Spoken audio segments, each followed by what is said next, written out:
All right, joining us now, Congressman Steve Cohen. He's a Democrat from Tennessee. Thanks so much, Congressman, for joining us. Nice to be with you.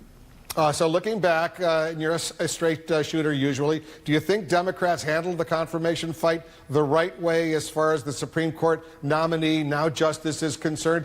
What would you have done differently, if anything?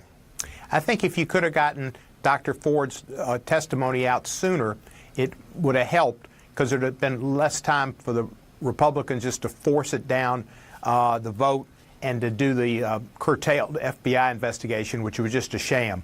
But otherwise, I think the Democrats did a good job. They fought. They had the information they got. In my opinion, Sheldon Whitehouse was a star. Amy Klobuchar was a star. There were several stars on the Senate side, the Democratic side. The Republicans made you really kind of question your history of government. Were so despicable in the way they treated Dr. Ford. None of them had the guts to question her. And then just the way the bottom line is they all kind of considered it what guys do when they're young. They get drunk and they assault women, and they thought, that's cool, it was a long time ago, let's not worry about it. And then came up with lies and excuses to say, well, nobody corroborated. She was corroborated. Nobody witnessed. And the only witness there would have been a co-aider and abetter who would have been guilty as well. People who are involved in crime don't come forth and say they did it. There was nobody else that witnessed it except for the judge boy. He lied. What happens in Georgetown Prep stays in Georgetown Prep, and they just got away with it. And what Susan Collins said was awful, too. She basically said Dr. Ford lied, and the president said she lied when he called it a hoax. She didn't lie. She's an outstanding woman coming forward. I feel very sorry for she and her family, what they're going to have to go through, what they've been through, and that the Republicans have basically called her a liar. Democratic voters, they were pretty enthused, as you know, going into these midterm elections, but we're now seeing a lot of increased enthusiasm among Republican voters, especially in your home state of Tennessee, as a result of the Kavanaugh confirmation, the second United States Supreme Court justice appointed, nominated by the president. Does that worry you right now? If you think in your home state of Tennessee you could be losing some of the momentum going into these final 4 weeks before the election? It does concern me, but I think there was a blue wave that was coming. I think the blue wave is still going to be there, and it may be even stronger.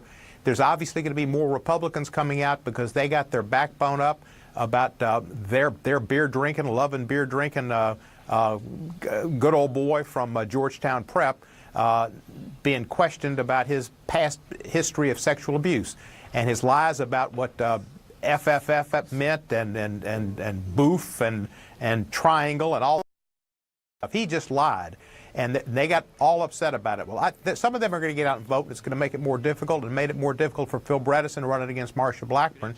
He came out and said that he would have voted for her if he was there. I think I'd have stayed out of it, but I understand maybe he was trying to balance the wave, which was about 60-40 in favor of Kavanaugh in Tennessee. We're showing viewers, by the way, live pictures of the Florida Governor Rick Scott, who's introducing the President of the United States. He's running to try to become the next United States Senator from Florida against Bill Nelson, the incumbent Democrat. What does it look like in Tennessee right now? There's a very competitive Senate race there. Well, Phil Bredesen has got a tough race with Marsha Blackburn. He's a competent man. He's a moderate. To be honest, Phil Bredesen is not nearly as liberal and as progressive as I am or as I would like him to be. We've had our differences in the past. But I've served with Marsha Blackburn, and but for her vote on the state lottery, which was my signature accomplishment as a state senator, her career in the state Senate was zero good. And her career in Congress has been equally as non-noteworthy. She's good on jumping in front of a parade and then putting on her leading the parade.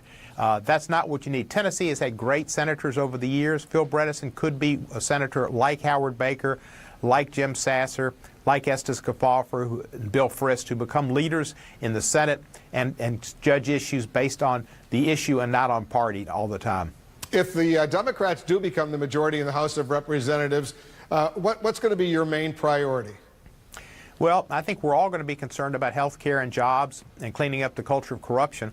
I suspect I will be on Judiciary and Transportation Committees again, and in Judiciary we'll look into the abuses of the Trump administration, of which there have been thousands, and we'll try to find out what we can about interference with the election.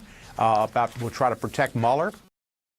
We'll try to get information concerning his involvement with the Russians and the emoluments clause. I mean, the courts have let our lawsuit, which Senator Blumenthal is the lead congressperson, although there are about 200 of us on it, go forward to say that he's violated the Constitution by not coming to Congress and ask for permission to take money from foreign potentates. He's taken money from Chinese, Saudis, Turks, you name it, at Trump Hotel and at Trump Plaza, Trump Tower.